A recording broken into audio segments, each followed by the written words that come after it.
চাঞ্চল্যকর ঘটনা।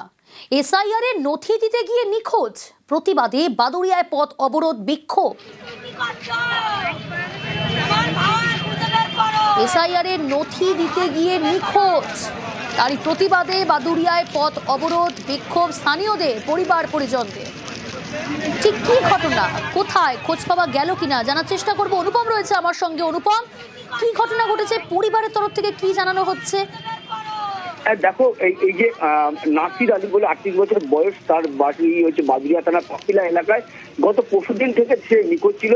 গত পরশুদিন সন্ধ্যায় তাকে AERO এসআইআর এর কিছু নথি দেওয়ার নাম করে তার ফোনে একটি ফোন আসে এবং বলে যে সেই নথি ইতিমধ্যে দিতে হবে, কয়েক মিনিটের মধ্যে তাকে হাতে পৌঁছে দিতে হবে। এবং সেই ফোন কল পেয়ে সন্ধ্যার সময় এই নাসির আলী তার আধার কার্ড এবং ভোটার কার্ডের জেরক্স নিয়ে বাড়ি থেকে বেরিয়ে যায়। কিন্তু তার কয়েক মুহূর্ত পর থেকে তার মোবাইলের সুইচ বন্ধ পাওয়া যায়, তাকে আর খোঁজ পাওয়া যায় না।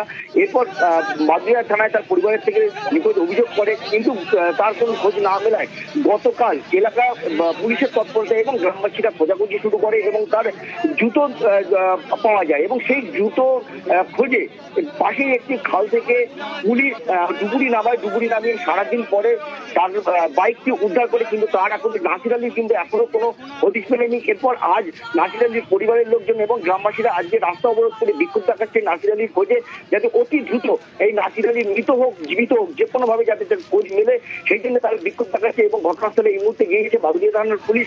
বাদুড়িয়া থানার পুলিশ বিক্ষোভকারীদের সঙ্গে কথা বলে অবরোধ তোলার চেষ্টা করছে এবং তাদেরকে আশ্বাস দিচ্ছে যে অতি দ্রুত এই নাসির আলী তাকে খুঁজে বার করা হবে।